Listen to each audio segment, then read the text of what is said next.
Welcome back to Nearbound at Work. Today's session, we are diving into the sort of the future of marketing. What does a marketing team look like in the WHO economy, and what's different and what's the same? There's a lot of things that are the same that carry over, but there's a lot of differences. And I'm excited to have Logan Lyles, who is a longtime marketer, new converts to the idea of bringing, maybe instinctively you've been involving partners and others along the buyer journey, but kind of really, I've really been a getting weird clarified. marketer for a while. With my journey from journalism to B2B sales, to then marketing, and now with a stint in partnerships, I'm kind of this weird mixture that has always approached marketing a little bit differently. It's starting to come together, I think, in what we're going to be talking about today, in how I've realized some of these disparate things that I've been doing, thinking about, noticing in marketing really do align with what you guys have been talking about in the transition to the WHO economy and a nearbound motion, and how that impacts marketing specifically. It has impacts on obviously sales and other functions. But yeah, that's how I'd sum it up, Isaac. Love it. Yeah. And we've had several different types of sessions in Nearbound at Work. And by the way, everybody here, those are all live. If you go to, I always forget the link. Maybe we just need to paste the link in the chat, but it's on Reveal. It's somewhere on Reveal. It's on our YouTube channel. That's the easiest thing. Go to our YouTube channel. There you go. That's right. So we've got all the Nearbound at Work sessions there, but we kind of gotten into the weeds. Like last week, we really got into the weeds of like using Reveal to, do some really interesting things for event lists, and for breaking into new verticals. And we've used it for, had sessions on account-based marketing, using partner overlap data. This is going to be a little bit higher level, zooming out. We are going to get a little bit tactical on some of the specifics, but I heard Logan on the Marketing Together podcast, and he kind of broke down. He's like, hey, I'm learning out loud here, which is our favorite thing at Reveal, is, just using frameworks and things as we're kind of like field testing them and sharing them as we're learning and as we're developing. He's like, here's kind of what I'm seeing as the 5 phases of marketing in today's world. And I was like, okay, we got to do a session. So we're actually going to do this in 2 chunks. And we're going to cover the first 3 phases today. So I think you've got some slides, Logan, if you want to pop those up on the screen. Yes, let's get into it. Whoops. I always do that. I hit share instead of slideshow, and then I need to hit share. Yeah, the sequence of buttons is very important, so you don't accidentally share your, private emails or something. Especially if I got an iMessage up on another screen.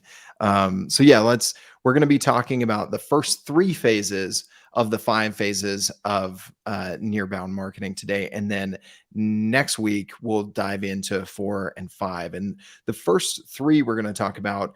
The first 2, you may just say, hey, this is just kind of typical marketing. We will be sharing some of the things that are the same and some things that are different with the nearbound motion. But before we get into that, let me bit, Isaac. Like, I think this tees it up. Let me set the stage. And some of you probably heard this before, but like, this is kind of how we view, this is our point of view on the world at Reveal, that we have moved from the how economy to the who economy. And the first, 20 years of the digital era was really all buyers were asking the question, how do I do this? How do I do this? And more tools, more and more information, more and more processes as companies are, digitizing. How do I solve problem X? And the people who are best at answering that question were winning, who could get that information out. We've moved to the who economy because there's just too much information, too much good information. It's just overwhelming, too many solutions, too many SaaS tools. There's 93,000 SaaS tools by some estimates. Who knows if that estimate is legit? I heard it somewhere on the internet, because you can't really trust the how economy. It's like information on the internet may or may not be true. Yes. Yes. But so like, I kind of look at a handful of these as evidence that we've moved to the who economy, where people are like, too much information. Now I need to know, who do I go to? Like, I'm not going to go spend forever searching and browsing all these things to figure out the how question. I'm going to say, who has already solved this question, this problem? Mm-hmm. Who do I know that I can trust that might be able to point me in the right direction? That's the key, is those individuals that buyers trust, So the overwhelming 10,000 ad impressions per day, as many as 10,000 per day, 80% of sales leaders say agencies, consultants, vendors, and individuals in their network have the biggest impact on a customer's purchase decision. Again, those are people the buyer already trusts. Integrations, it's another form. It's tools that they already trust, right? I want this to work with the tools I'm already using, the things I'm already familiar with. That's more important than new features to most buyers. Referrals are the best leads, right? Deals that involve one or more partner, they higher win rate, they close faster. Everybody on this call is familiar with some of this stuff. And then you're even seeing some of the kind of, venture capitalists sort of play that role of like predicting what's coming down the pike, whether they do it always accurately or not. But some of the biggest VCs have been saying for the last year or two, we've covered this at Partner Hacker, you've got to be pulling in, you've got to start sourcing more and more deals from partners. And so next slide, just a really brief, and then I'll hand it off to Logan. I love this stuff, by the way. I love kind of starting with this high level, and because it really like tells us where are we today and why does this matter? Why do these Nearbound at Work sessions even matter? What are we talking about? Why is this Nearbound strategy necessary? Right. And a couple of things I'll throw in just in, what I've been noticing, and then have you kind of walk through the old versus new, which this is meta because it gets into strategic narrative, which is going to be one of the phases we're going to talk about. But, I heard you and Jared riffing on Partner Up a while back, and you're like, hey, I'm plugged into what's going on in the world, but oftentimes I wait for that group text thread with a few buddies that I know to key me into, this is something I should actually pay attention to, right? And it's driven by who, not the information of how and what is going on, right? And I've also heard Jared mention that like a lot of marketers are moving towards either completely or having an option for self-reported attribution. In marketing, attribution has been a struggle. It's been a debate. It's been a hot topic for a long time. More are moving towards just that open text field of, how did you hear about us, right? And if you're doing that, I would encourage you to go look and go through 10, go through 20 and see if 90% of those aren't a company or a person's name, at least listed there, right? I talked to Isaac at Reveal and then I Googled you guys, or this or that. And I think that proves, what we're talking about here, both on like the individual personal level, how we're consuming information, how we're engaging with media, and how we're going through the B2B buying process. Because most of us here have purchased something in B2B as well as our B2C lives. Yeah. And we actually did that on Reveal, by the way. I was like, all right, hey, we need a free form. How did you hear about us field for people that come up and sign up for our free product.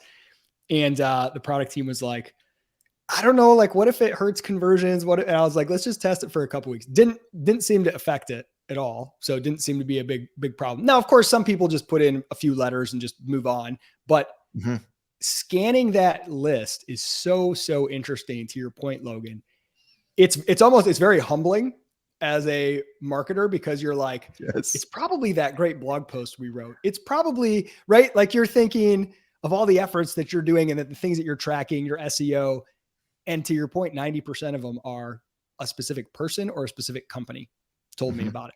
And it's like, we need to prioritize working with those types of people above all else. So just briefly, just some basically going from the old world to the new world, how we need to think about these things. In the old world, it was about buyers using Google to find solutions, comparing product specs, which product is best, who's going to win. Maybe you're using comparison sites. Information is the key, having the right and the best information. Companies had to be the source of information. That's kind of where inbound came about, was like, hey, you've got to be the place people go to find things. The best content wins, and buyers have to believe in your product. In the who economy, it's not that those things are untrue. It's that there's been a shift in what buyers focus the most on and care the most about. They're asking those they trust rather than Google. They're seeing who else is using it rather than just looking at product spec comparisons or ratings on some site where they don't know who are the people rating these things. They want to see who else likes it and that they trust. Relationship is key. Partners, companies, instead of being the source, they have to partner with the source. Who is the source of information and trust for those buyers? Can we work with them? Sometimes it's you, but it's usually not. There's 28 different touch points on the buyer's journey, according to Jay McBain. And how many of those are you going to be the main influence on that buyer? Mm-hmm. Not very many. So you got to figure out who is and work with them. The best network wins, right? So you're surrounding that buyer, all these nodes in the network that surrounds them. And the buyer has to identify with your advocate. That's a really interesting Mm-hmm. distinction. Instead of believing in your product, that's table stakes. They have to Mm-hmm. identify with your advocate. Is there Yep. someone who has been to the promised land where they want to go, who is saying that your solution helped get them there? Like, Yeah. that's And I the know we're gonna be talking about nearbound marketing, but just to touch on this from the sales point and a data point from, I think, a SaaS company that has used data in the past very, very well in their content. And I'm talking about Gong, right? They had a leg up they had all this data and all this information about what's going on in sales calls and how does that translate to close one deals and everything. And I remember an article a while back where they were saying using the wrong social proof is hurting your deals. If you are putting out a case study, if you're sharing a testimonial, and to your point, Isaac, the buyer doesn't identify with that person you're trying to leverage as an advocate in that testimonial, in that case study, in that customer story, it doesn't matter if they reach the promised land. They want to see that people like them have reached the promised land and that you can help them get there, because then they look at, oh, well, this company or that company doesn't help people like me. And then they move on because they are looking for that identification with that advocate, whether that's a customer, a partner, an advisor. We'll get into the different sorts of advocates and evangelists that you can activate in this nearbound marketing approach. But I just thought that was a key data point that reinforces this truth about where we're at.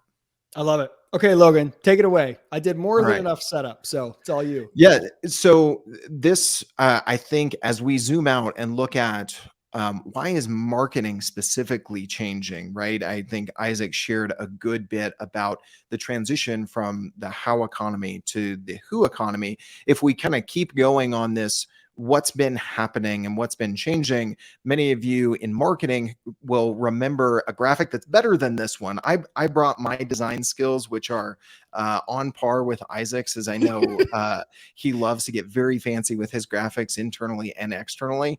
Not my forte either. We're on the same page. But I remember specifically getting into B2B sales and marketing and seeing stuff from HubSpot and saying, there's this transition happening at this point, right? We're going from outbound, which is a megaphone. Your company has been shouting through a megaphone at your prospects. This is outbound. It's interrupting, right? We need to make a change. And at that point, the change that made sense was inbound. You need to put down the megaphone, stop shouting, because it's a noisier world than it was in the 90s, 80s, and further back, and pick up a magnet. Start putting out information. Your prospects will find that information and it will draw them to you. Now, inbound is still working to a degree, but for all the reasons we've been talking about here, we're hitting points of diminishing return. It's getting harder. There's got to be more in order to get that magnet to work. Why is that? Well, that's because when we zoom out, you still see company, magnet, prospect. But guess what? Everyone else is surrounding your prospect with their own magnet. And what this graphic doesn't show, because of my killer PowerPoint and clip art skills that are just a step above Clippy, the paperclip from Microsoft Works, is that some other people are closer to the prospect, have bigger magnets. So like, what do? You try and build a bigger magnet. You pump out more ads, which is not a good idea based on the slide that we saw a bit ago, as Isaac pointed out, as much as 10,000 ad impressions a day. What you can do is you need to start surrounding your prospect. And anybody who's been familiar with Partner Hacker and Reveals content, you've heard this concept of going from attracting to surrounding. And as hokey as this little graphic is, I think it really does show the situation that there are people in and around your prospect that they trust because they are closer to them than your company, or even the other companies trying to pull on them with their magnet. There are other companies they're already doing business with. So you see up and to the right, the integration partners, even your employees and customers, right? Your employees, they're still within your company, but they're a face, they're a human. Right. And so there's a level of trust there that you can leverage, and them being closer. Maybe they're not as close as, the person you're trying to leverage. Maybe they're not as close as the person you're trying to leverage. And so there's a level of trust there that you can leverage, and them being closer. Maybe they're not as close as the person you're trying to leverage. Maybe they're not as close as customers who are really their peers, right? And so maybe this isn't completely to scale, but the idea is if you reach into the market, identify the people who are closer and surrounding your prospect, activate their magnets, now you have a lot of collective pull. So there is still, we're not saying like inbound is dead. We're not making the proclamations like cold calling is dead that were happening, 10, 15 years ago, but it needs to evolve. You can either, try and build a bigger magnet, which I think is a losing game, or you can leverage the collective magnets to surround and still pull in your prospect, but by surrounding as opposed to just trying real hard to attract them individually. Isaac, what comes to mind as you heard me first start to talk about this visualization? I mean, I'm like you. I love metaphors and stuff. So just creating like a field, right? It's like it's a field that Magnetic surrounds field. people, There we go. and just everything always gets clearer when you put yourself in the shoes of the buyer. Which is, it sounds so obvious, but it's like we're so stuck in our jobs as like, here's my funnel. I'm trying to move this part, and I'm trying to get this, Yep. increase the conversion rate here. And you just think about yourself as a buyer. I posted a video on LinkedIn today that I got 16 cold outbound emails today between my 3 email accounts. Yep. And I deleted all of them. I have no idea. They might've been really cool tools and really cool solutions. I don't have time for that. I don't know who these people are, but I did actually book a meeting with one software vendor today, or it was actually yesterday. But, and I thought about what caused me to book that meeting. The person never cold emailed me. It was a series of events over the course of several days. I was in a Slack channel with people that I like, and a Slack channel that I value. It's valuable to me. Somebody mentioned this tool, somebody that I trust and find interesting. We chatted about it. A few other people chimed in. Later, I saw the person on LinkedIn who works at this company for this interesting tool. I saw them saying interesting things, people that I trust commenting on those things. And then someone's like, hey, do you want an intro? You should talk to this guy. And I said, yes. It seems like someone I would be interested in talking to, because over the course of days, I saw them pop up by all these different trusted nodes surrounding me. And like, that's a real example of how this actually works in the real world. Yep, absolutely. So let's dive in. So if that's the situation, we're transitioning from the how economy to the who economy. If inbound is not dead, but it is not working and it needs to evolve. It needs to evolve along the lines of nearbound, which we're creating this. I'm going to start working with that analogy further, Isaac, the magnetic field around the prospect, as opposed to just trying to pull them individually. As I mentioned, phase 1 and phase 2 here, we're going to talk about some things that are just good marketing, and they may be familiar to you. They may be somewhat new. We want to share some resources, but how does this reality play into what should be table stakes in your marketing? Phase 3 of the 5 is really where it's going to start to look very different. We'll cover that today. And then phases 4 and 5 will be very new, really getting tactical on how you activate these evangelists that are surrounding your prospects. So let's dive into phase 1, especially if you're an earlier stage company, if you're at, kind of that product hunt sort of phase, seed round, that sort of stuff, you're still defining your ICP. And I will say, I've worked with a lot of B2B companies, B2B SaaS that are beyond that. There's several, funding rounds in, and I talk to the marketers and they really still can't define their ICP narrowly. If they can, though, it's this first bullet. It's just demographics. Well, we work with, manufacturers from 100 to 1,000 employees in North America, maybe, right? Well, what sort of manufacturing? 100 to 1,000, that's pretty darn broad, right? There's a need to go narrower within that demographic information. And then I think the next level where really smart marketers are starting to work with their teams to narrow the ICP so that they can have a message going out through these different nodes of trust and the evangelists that you're going to activate in a nearbound marketing motion by gathering more psychographic and technographic data. Looking at, okay, what are our top accounts that have the highest LTV and are sticking around the longest? Not just how many employees do they have? Are they in the right industry? And what's their geography? What's their tech stack like? Right? Because then you can start to refine and say, well, okay, 80% of our top 100 accounts have these 3 other tools in their tech stack, and we're not even integration partners. We're not strategic partners with those folks, right? Obviously that opens the door for how could we go start partnerships with them, but you could even just go to them and propose some account mapping, right? Not to give too big a nod to reveal, but like that would make sense You to can start never exploring give that, too big a right? nod to reveal, Logan. Like, because one, looking at that and refining your ICP is going to have a few different impacts. It's going to make your marketing more laser focused, more targeted, and more impactful. It's going to help you identify the people that you should probably be partnering with if you're not, or it might uncover some information that, oh, 80% of our customers are, by looking at, different technographic tools, they're working with this other company and they're already a partner. Okay, we should be doing something with that. We should be doing something about that. We should be going to market with this other partner. We should be refining that JVP, that joint value proposition, with that partner. Also, then you can get more of a 360 view of those ICP customers based on information that your partners might already have. They may have already gone deeper on the psychographic information about, okay, well, it's these type of companies, but the buyer persona, we're noticing this thing. Like, we sell to COOs, but it's really COOs who are at this stage in their career or who think about operations in this way that really make them a good fit customer. And then you start talking to your team and realize, oh, that's actually the same for us as well. That's going to impact everything further down. As you look at what evangelists do you want to activate, what content are you going to distribute with them? This is way beyond, when I say define your ICP, headcount, revenue, industry, and geography. Like, that is the very, very basic. And I think if you start to look at these two different data points and bring in your partners to help you triangulate and get this 360 view. Can I say triangulate and 360 view? Maybe that doesn't add up. We can mix I mix metaphors. metaphors all the time.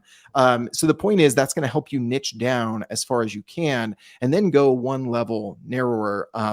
Ken Yarmish is a friend of mine, former client, and he does a lot with client service firms right now. And he's coined this idea that I really like, lighthouse clients. This is the ideal of your ICP. And I know I'm repeating, right? Because the I in ICP is already ideal, but looking at how do you build your marketing for these, cream of the crop, the folks that buy the quickest, stay the longest, become the biggest advocates. The narrower that you can go, the better your marketing will be. And that's how this plays into the Nearbound approach. Is you're not just doing this alone. Right. As we get further, it's going to be not doing your marketing alone, but doing your marketing together. That's another big shift, I think, that's happening. Marketing alone versus marketing together. But it's not just the execution of your marketing. It's the building of your marketing that you need to start doing together. So I'll pause there, see what came to mind for you, Isaac, as I ranted on phase one. Just one brief thought. When I launched a company back in 2013 and in the very, very early stages, and I would always say, I stumbled into this, but I would tell people afterwards, like, this is how, what the major key to success was: just find one customer, just find a real person, and literally obsess over just winning them and getting them to pay you, because everything you learn in doing that, it's going to get you 80% of the way there for what you need to do for every other customer. Not 100%, but 80%. And this is true even if you're beyond that really early stage. If you already have customers, maybe you're breaking into a new vertical or a new, you're looking to expand. What's interesting about it is it's easy as marketers, especially if we love like content, forming a radical point of view, creating the frameworks and the language and designing stuff, for us to say, we're going to come up with the messaging, and then we go give that to the sales team. And then we say, this is the messaging. This is sort of the narrative. This is like, hey, what if you start in reverse? Go start selling, and then let the sales conversations, and the same for partner marketing. Go start trying to work with partners and let the conversations, what did it take to win them? Whatever that took, that's right there. That's your marketing. That's your marketing message, right? And it's like flipping the process around. So I feel like sales kind of precedes marketing. Yeah. Well, and I think you hit on something here that will be part of what I would recommend in phase two. So, phase two is really developing your strategic narrative. I preclude that with establish a documented POV or documented POVs because, candidly, in marketing, it's very hot topic to talk about. Oh, we're going to build our strategic narrative. We're gonna replicate the best sales deck ever from Zora that everyone has seen from Andy Raskin at this point. But two things. One, building a strategic narrative that is true, that isn't forced, that actually comes from your market, that speaks to real shifts that are happening, like we're talking about here, the shift from the how economy to the who economy. If it is kind of contrived, people can smell that from a mile away, and it's going to do more damage than not. And so I would say oftentimes most B2B SaaS companies, which I think are pretty leading edge when it comes to their marketing, the vast majority still don't have a documented, thorough strategic narrative, right? But what are the building blocks to that you can start to do?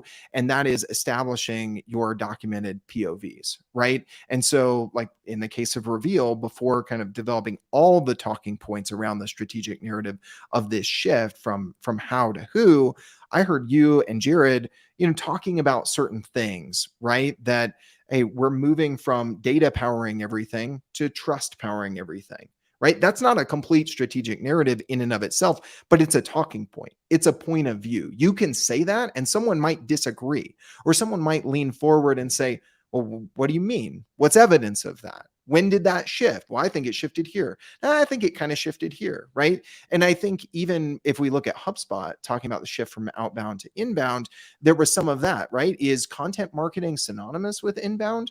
Or is content marketing a subset of inbound? Or is it the reverse? If there are those sorts of things that you're seeing in the market or that you can start to put out there, kind of debate with the market. This is where live in market, another point Yes. of view from Partner Hacker, right? That you guys had established. That's not the strategic narrative, but it's a building block. It's a point of view. Live in market. Don't push stuff to the market. So And those, maybe, Logan, you could go ahead. almost say, like, even though establishing a point of view, yeah, that's a normal part of marketing. That's not unique to Nearbound marketing. There is a way to do it that recognizes the realities that we opened up with about the who economy. Yep. While you're shaping that point of view, you're learning out loud, living in the market, kind of road testing and seeing what works with your buyers and with those your buyers trust. And this is Yes. where, as marketers, if you have content marketing engine, things like podcasts are like a superpower for helping Mhm. you develop and refine this, because you get to go bring in the people your buyers trust and Yep. ask them in real time and road test the strategic narrative Yes. that you're working on and see if they hear something and they say, yes, that is what I'm experiencing. Or if they're like, man, not really. Yep, exactly. That's where we're gonna go here.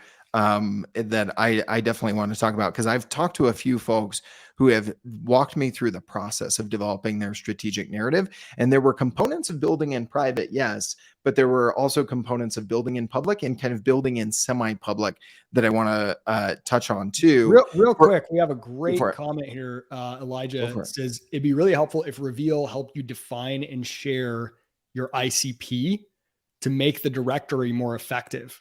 The ICP seems like it matters more than strictly account and contact overlap. That is a great point, Mhm. Elijah. Like on the product side, that's a really good piece of insight and feedback. And just on the strategic side, I've been thinking a lot about this lately, that there's almost this idea with something like account mapping where it's like, okay, I just got to get all of my partners to get on and then everybody share all the data. And now I have all the data. See how much And I, overlap we have. and I And think that approach, it's like, well, then what? Versus, Mhm. can I find one or two or five partners where we have a really tight overlap and a good relationship? And can I find a partner who can help me close more deals this month, this quarter, by pulling in this information and having my AEs and their AEs talking to each other about Mhm. accounts, and focusing more on the tightness of that overlap with the right partners, giving the right Yep. intel, intro, and influence at the right time, instead of just seeing it as like, let's just look at all the overlaps that are all theoretically possible. So I'm totally syncing with you that, like, getting that ICP lined up, that's a great piece of feedback. Yeah. Well, I mean, this, not to make it so meta, like one of those gifts that's zooming in and just never stops zooming in, but what Elijah just offered here, Isaac, you mentioned, hey, we're kind of learning out loud here, right? We're sharing what we think are the 5 phases of nearbound marketing, how this fits into the strategic narrative of Partner Hacker and Reveal. And we're kind of testing it, and boom, we just got some product feedback. We just got some input where that might actually add to a new POV of stop just account mapping, start with account mapping looking at ICP accounts, right? And that could be a talking point that rolls up here. And so even just this process of learning out loud involving customers, folks who are in the market, it just happened right here. Like what Isaac was describing just happened thanks to you, Elijah. So really appreciate that. And I think it's meta, but it does illustrate the point. For anyone who isn't familiar with kind of the main steps to developing your strategic narrative, I've linked here in the deck, and we can share this with anyone who wants to hear live or watching it on demand.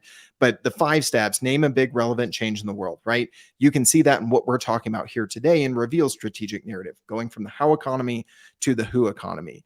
Trust is the new data, right? Show that there will be winners and losers. Netflix did a really good job of this.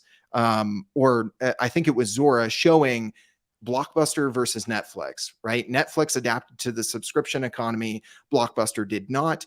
And they pointed that out. Tease the promised land. In our marketing, we can get so caught up in focusing on, hey, what are we, not just feature benefit, but then maybe outcome, but like, what does it look like when you win? What does it look like when you reach the promised land? Step number 4 is introducing features as magic gifts for getting to the promised land. So your company, your product is not the hero, to borrow something from Story Brand here, right? But it's an enabler to help your prospects get to the promised land. And number 5 is really where I think a lot of people miss a near-bound approach in their strategic narrative. Offer evidence that you can make that story come true. And they're kind of going here and making themselves the guide, but then it's like, oh, but then it's just all about our product, as opposed to painting the picture of how you help people reach the promised land. As Jared says all the time, like people want to learn from, and they trust people who have been to the promised land they're trying to get to. And this ties back to something we were talking about earlier, not just someone general, but someone that looks like them, someone that has been through the same journey that you can point to, right? And we understand this. Like when I was more on the sales side earlier in my career, when there was a sales trainer who came in and was like, you need to do this and that. And I'm like, dude, you haven't carried a bag in 25 years. You don't know what it's like selling today. Your promised land is not my promised land. And I think we can miss that. But by engaging with the market with a near-bound approach, bringing in other people, we can avoid that trap. And so what I had here is basically like, this is why Isaac's one of the smartest people I know. He can jump ahead 2 steps in where people are going. I've got kind of three components, right? You want to build in public, as you and Jared have been saying a ton. This is where I think living in market really happens, right? If you look at what Pete Caputa has been doing at DataBox, it's just like live stream of what's going on with where they think companies can benefit from their benchmark data. And it's not like holding it all back, compiling it, looking at the information, and then boom, here's our insights. It's all from us, right? I mean, one, they're involving their audience. They're approaching the market like a journalist. I had a great conversation with him on marketing together. So if you're not subscribed to that show, go check out episode 1 with Pete. He really takes this idea of going from a columnist approach, kind of marketing at your audience, to a journalist where you're marketing with them, and how I think that applies to documenting your POVs, developing your strategic narrative, is you're iterating on it. You're learning out loud. You're putting out polls on LinkedIn. You're hosting sessions like this where you get great comments like the one we just got from Elijah. Isaac said, I'm a prolific podcaster. I don't know if I'm prolific as in like Joe Rogan or something, but I do a lot of it. And I actually host 2 shows right now. The other one I host is specifically for agencies, called The Agency Life. And I was talking to Mike and Gabby Grinberg at Proofpoint Marketing, and they've developed actually very similarly aligned strategic narrative to Reveal in relationship-led growth. and they've focused in talking about going what we're saying earlier, their ICP. They work with a lot of service-based businesses, but they look at the types of services, what really makes sense within their ICP. When I had him on Agency Life, he was like, I started to build in public, like I've seen Pete Caputa doing, putting out stuff, putting iterations out there, looking at the comments as iterative feedback loops, right? He shared with me, then I did need to spend some dedicated time, like taking all of this information in by living in market and kind of synthesizing it, going through it. How do I frame it up? That sort of stuff. And I can relate to that. Like, we were a few dozen episodes into the Marketing Together podcast, and all of a sudden I was like, there's something here. I think I can like lay it out sequentially from all of the stuff I've been getting from my guests as they've been talking about marketing with advisors and marketing with employees and marketing with integration partners and marketing with their founder and leveraging their personal brand. And I'm like, what's the through line? Like, what are the steps, right? And that led me to these 5 phases that I originally released on Marketing Together as a podcast episode. Now we're iterating it on here. Logan, So we gotta dive, man. We gotta go. We're already, I'm like, holy cow, we're already at 12:40.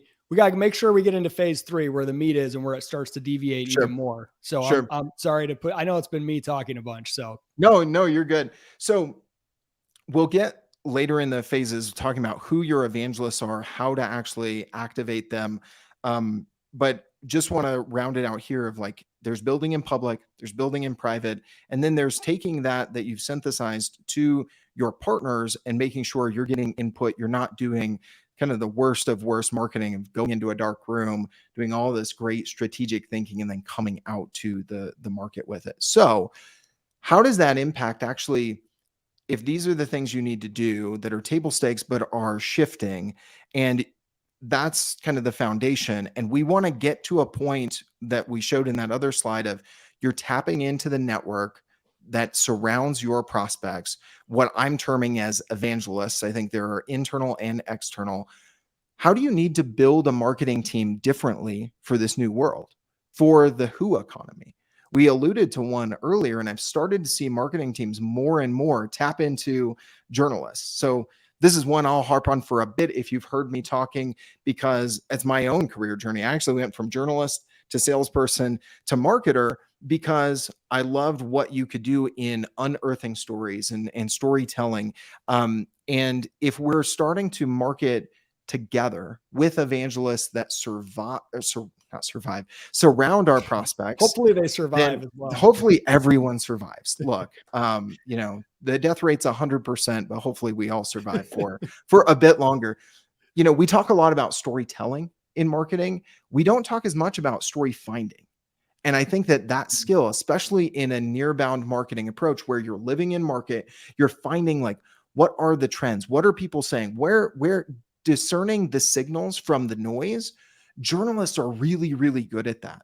And I think that if you have someone who either is coming from the journalism industry or has those sorts of skills, they are going to be essential in building what we're calling a nearbound marketing team, because they are going to be able to more readily live in market, do that story finding, and not come to the market with a presupposition, right? They have to approach it a little bit more objectively, or they will, because it's been kind of beaten into their heads in journalism school, right? Like, tell both sides of the story, that sort of stuff.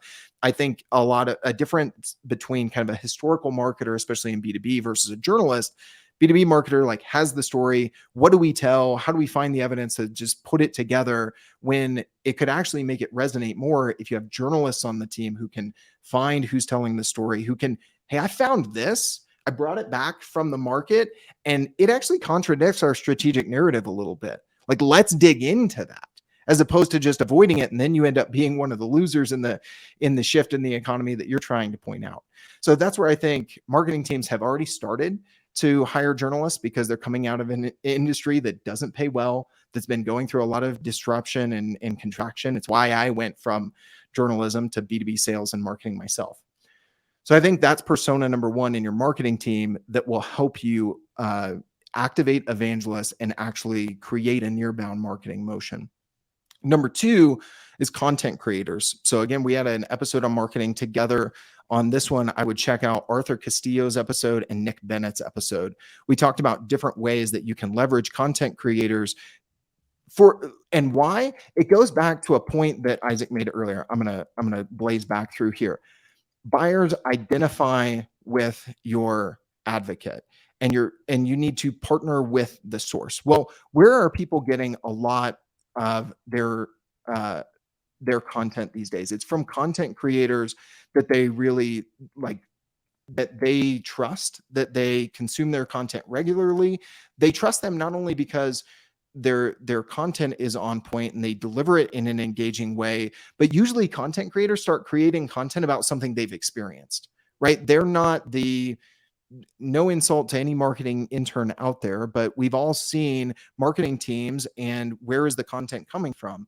It's coming from the entry level or the interns who are researching their target audience and the things going on, and they really don't know it. It's no knock on them. They just don't have the experience. And so by tapping into creators, either bringing them into your marketing team, we've seen B2B brands like Lavender do this, with different members of their marketing team that have just become prolific content creators on LinkedIn.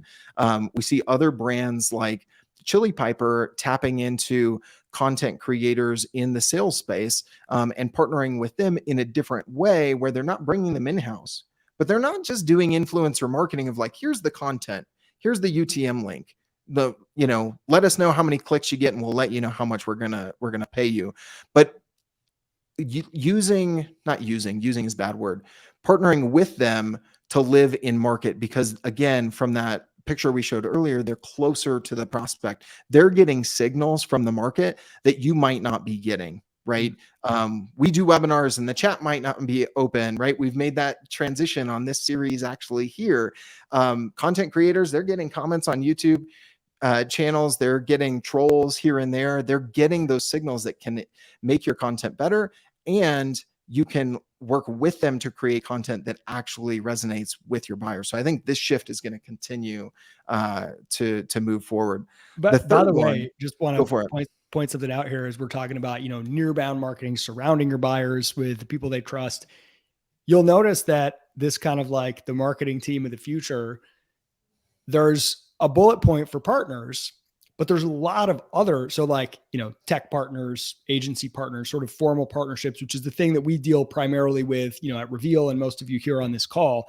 But you'll notice that like there is an approach to marketing, nearbound marketing, that's bigger than just partners. Those are one node of trust that your buyers have. They might trust that tech partner or that agency partner, and that's somebody you already have a relationship with them. There's already, overlap with, who you're going after and who they trust.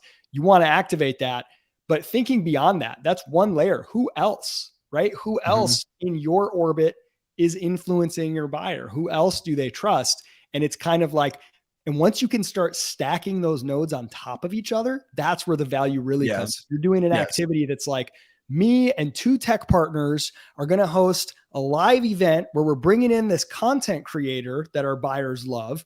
And then we're taking the intent signals from that event. We're going to have a journalist who's going to cover some of the things that they noticed there, right? You start to see how it's a surround strategy. Yeah. Painting the picture of that promised land, my friend. This is why you're a good marketer, in my opinion. And the other thing that really like reinforces the analogy we've been talking about with these magnets. What happens when you stack magnets together, right? As you've been talking about, like, this is just one layer. You've got your integration partners, your implementation partners, those sorts of folks. You stack that with creators, with advisors that are living in market, some of your customers. And then you have, the journalists kind of amplifying what they're doing and that sort of stuff. You stack those magnets, all of a sudden you can pick up something bigger because there's a stronger pull. And so that was just coming to mind in a more realistic kind of picture in my mind than my cheesy little clip-art magnets.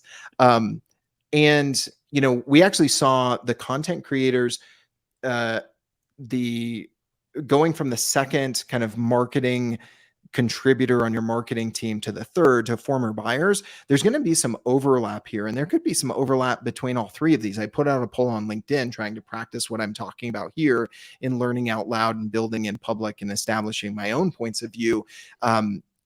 Chili Piper looked for content creators and influencers that they could work with, but they specifically landed on a few sales influencers, KD, Kevin Dorsey, and I think Beck Holland. Not for they had the biggest audience, or even like they, general sales audience trusts them because they're authentic content creators. That was a piece of it. But they also started working with them because they had implemented Chili Piper at different organizations. They had solved the problem that Chili Piper prospects, that they're trying to reach that message to those prospects, the same thing that they're struggling with. So it's not just find authentic folks who have a big audience, who have an engaged audience. That's kind of table stakes in working with content creators. If you can find those content creators that are former buyers of your product, or have solved the same thing, or those former buyers that you could help turn into content creators because you have the journalists to extract the content from them. So like all three of these are not like, get this person and this person and this person. There's going to be some melding, but that's a good thing because they all kind of complement and work together and complement each other, especially as you look then at the evangelist, which partners are one of those nodes of trust, but there are others that this team, as you assemble them like the Avengers, can really activate. Yeah, it's such a great point that the lines are blurrier when you look at trust as the number one factor rather than reach or popularity or whatever. Imagine it's like, oh, okay, we want to reach more people, so we'll go pay Colin Cowherd, the sportscaster, to say, hey guys, a quick break from our sponsor, Gong. If you're into sales, you should buy Gong. Okay, now moving on. It's like, wait, what do you know about selling in a B2B SaaS company? Yes, it's going to reach a lot of ears, but the difference between someone who was a former user or partner or someone that's got, so that trust, it's like just rethinking, yes, reach matters, but if amplifying trust is what matters, not amplifying nothing. You know what I mean? Yeah. So I want to spend the rest of the time here, Isaac. If we have any questions, we can take those as we go, but also hit any questions. I know we're usually we wrap these in like 30, 40 minutes and we're taking it all the way. We got eight minutes to work with, Logan. So let's do it. Yeah. So let's talk about working with these evangelists next week when we get into phase 4 and activating your evangelist, and phase 5, iterating on this. I want to speak to a few things. I think that this execution of Nearbound marketing can work in a couple different ways. As we mentioned earlier, you might be a B2B marketer looking at this and saying, we have our points of view documented. We're working on our strategic narrative, or we have a defined strategic narrative. It's pretty well in place, like, the folks at Reveal have. We really need to kind of work on building our marketing team to adapt for this motion. And we need to start identifying evangelists to be the who can tell this strategic narrative to the market with us together. If you're not in that boat, you're saying, I don't quite have these things, Logan. Maybe I have an idea of maybe one point of view that we kind of have, right? That doesn't mean you can't start working through this process of assembling your team and identifying your evangelists. Because of what we were saying earlier, you can work with them to hone your ICP, to develop your strategic narrative. And I think Isaac touched on something that we just blipped by real quick, near and dear to my heart, as I spent 4 years at a podcast agency. I think podcasting or interview-based content, even if it's kind of a loose interview like this, where it's not just kind of your webinar of just like, here's the teaching. It's more conversational. You're bringing in people who have things to say. You're engaging with the audience. Any sort of interview-based content, podcast, video podcast, live stream, you can start to tap these evangelists and do what I call POV discovery. You can use some very common questions to start to identify trends in your industry that you don't have to put out a big survey for. You don't have to hire a research agency to do an original research report. You can start a podcast or even just get a Riverside account and start interviewing your potential evangelists, which internal, they could be your executives, your SMEs, your advisors that are kind of internal/external, your employees who are working with customers day in and day out. So it might not be on your GTM team, it might be in your ProServe team, it might be in customer success, right? As well as external. We talked about creators, influencers, partners, obviously your existing customers. If you have an established interview-based content channel, live stream, or podcast, bring them in, learn out loud, ask them what I would call these POV discovery questions. what's one thing about X role or people in X industry that you passionately disagree with? You will be surprised at what sort of answers you'll get to that. One of my other favorites kind of is a two-parter. What's something that X persona or someone in X industry should start doing that they're not doing today? And what should they stop doing that you see a lot of people doing?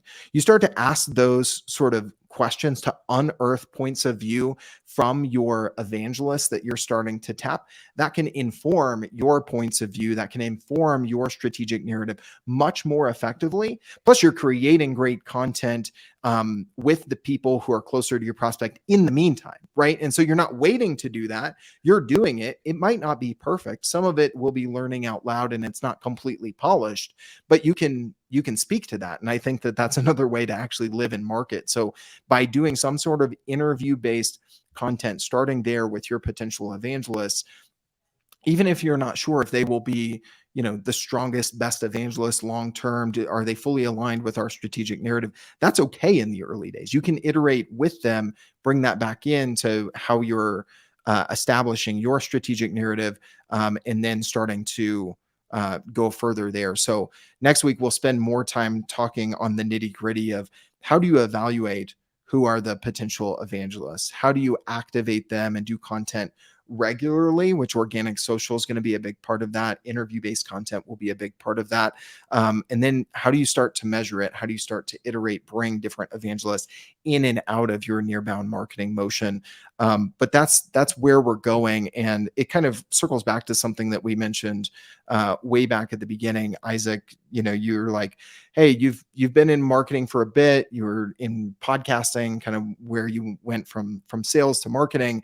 And there have been a number of these things that have just started to naturally do, but have come into my mind of like, this is how it fits into the shift that's happening in the world. For instance, I host a monthly live stream for Teamwork. Our target market is agencies.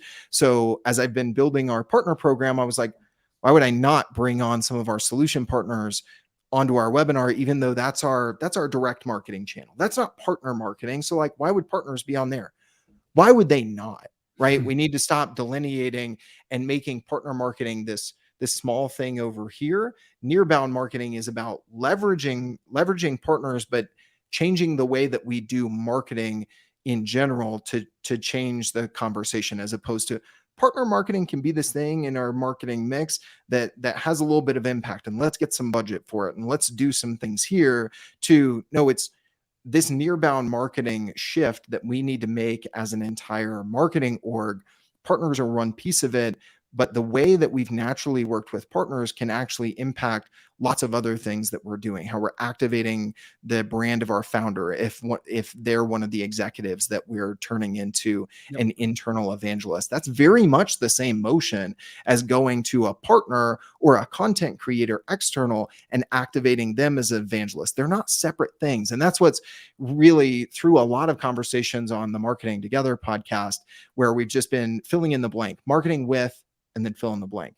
Advisors, all that sort of stuff has started to come together. Go for it, man. No, I love it. So thank you everybody for coming. We're actually, we're going to cover phase 4, identifying and activating these evangelists, and then phase 5, tracking ROI. That will actually not be next week. We're going to skip next week. Oh yeah. It's a holiday. Well, it's close to a holiday here in the US. So we're going to take that Wednesday off, but other than that, every Wednesday at noon, we're here Nearbound at work.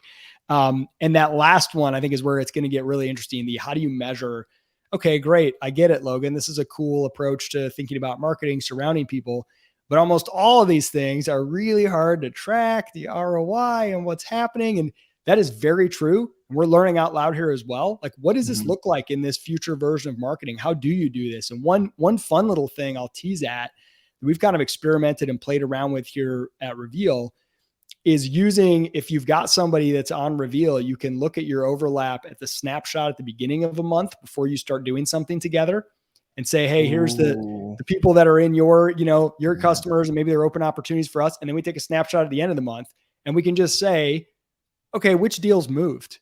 Can we see movement? We did something together, or maybe you did something for us.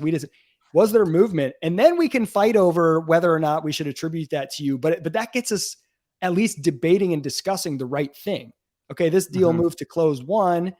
and it's somebody who's in your, in your database, should you get credit for that? Did you cause that? Maybe, maybe not, but at least now we have something to start with to look at. And I think looking at those pipeline snapshots, accounts or beginning of month, end of month is like one interesting way. There's a lot of things emerging for how to deal with the fact that buyers are buying in ways that don't align with attribution software. So it'll be fun to dive into that one. Thank you so much, sure. Logan. Thanks everybody for being here. As always, the recording is available on our YouTube channel. We'll email everybody. Won't be here next Wednesday, but every Wednesday hereafter at noon Eastern time. We'll see you for part 2 of the 5 phases. Thanks, everybody.